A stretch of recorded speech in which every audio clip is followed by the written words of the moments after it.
আসসালামু আলাইকুম, welcome back to my new vlog. তো পাবলিক, আশা করি ভালো আছো সবাই।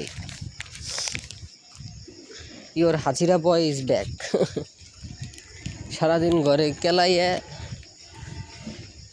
ও কি করব, নিজে শক্তি দিয়ে কাজ করতে চাইলেও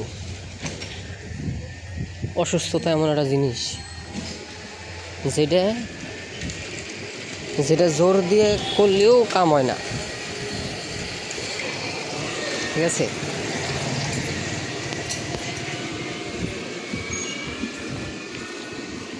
তো এটার জন্য মূলত দরকার একমাত্র উইল পাওয়ার প্লাস একটু আল্লাহর রহমত। নাইলে আসলে নাইলে যেমন এই যে প্রায় সপ্তাহখানিক ধরে ভুগতেছি এক ঘোড়ার ডিমের ব্যথায়, না শান্তি পাই আইটে, না বইসে, না শুয়ে, কিচ্ছু করার নাই। ভিডিও শ্যুট করা পারতেছি না, ভিডিও শ্যুট হইতেছে না। যেদিন ভিডিও শ্যুট করবো ওই দিন অন্য কাজ পেয়েছে যায়, মানাও করা পারি না। কি যে একটা জ্বালা, যে একটু ব্যথা কমে হালকা পাতলা, ঠিক আছে, ব্যথা যদি এক minute sorry for the camera angle. হ্যাঁ, এবার বলি, মানে যাও একটু ব্যথা সারবে, হাটবার চলে আসে, বাজারের ব্যাগটা নিই, যে হাতে ব্যথা ওই হাতে নিই না, অন্য হাতে নেই। তাও এখন জোর হলো ডাইনাতে বেশি, বাম হাতে অত জোর নাই আমার।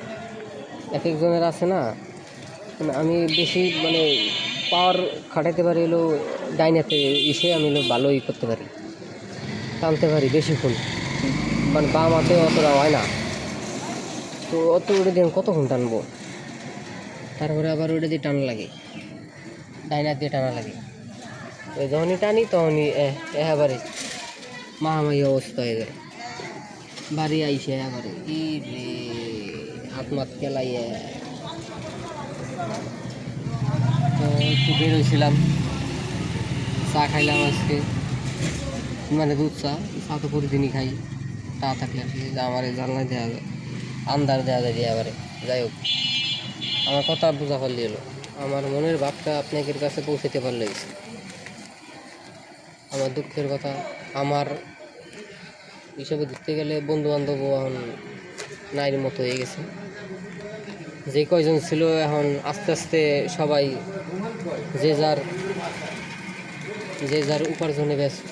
এখন এটা অবভিয়াসলি একটা ব্যাপার, এটা ছেলেদের জীবন আসলে সারা জীবন একসাথে থাকা অথবা ওই একসাথে আড্ডা দেওয়া এটা পসিবল হয় না। একজন একজন ঢাকা তারপরে একজন ঢাকায় চলে গেছে, আর একজন দোকানে ব্যবসা করে, ঠিক আছে। আর একটা আছে, ও একটু আজাইরে থাকে, কিন্তু ও চাকরি করে, এমন না যে ও চাকরি করে না, ও মানে 2-3টা কাম একসাথে করে, যার কারণে আসলে ওরও সময় হয়ে ওঠে না। আর আমি আমার তো ফোকাস তাও এক জায়গায়, তাই না। তাও আমিও দেখা গেল পরের সপ্তাহ হয়তো বা আমারও কোনো ওই জায়গায় আশা করি কিনা হইলেও যে কোনো একটা কোর্সে ঢুকে যাবো আশা করতেছি। কারণ স্কিল কোনো চাকরিতে এই বাদামি দেশে কোনো চাকরিতে ঢোকা থেকে একটা স্কিল আয়ত্ত করা, এটা অনেক ভালো একটা দিক, ঠিক আছে। আর এটা আমি তোমাকে সবাই রেখেছি, যা স্কিল আছে, যে কোনো স্কিল তোমার কাছে, যেই স্কিল আছে না, ওই স্কিলে মাস্টার, ঠিক আছে। অন্তত ওই স্কিলে যেন তোমার কেউ না হারাইতে পারে, ঠিক আছে, শেষ। তাইলে আর কিছু, আর যত স্কিল অর্জন করতে পারবা তত তোমার জন্য প্লাস পয়েন্ট। আসলে আমি এটা পরে বুঝছি, আমি সব কিছু পরে বুঝছি, কারণ গাইড করার মতো কেউ নাই আমার, এই আর কি। তো বাসায় চলে যাবো, এই যে হুন্ডা কিনলাম, এটা বয়ান। যাই হোক, আজকে ভিডিও বন্ধই থাক, দেখা অন্য কোনো ভিডিওতে। আল্লাহ হাফিজ।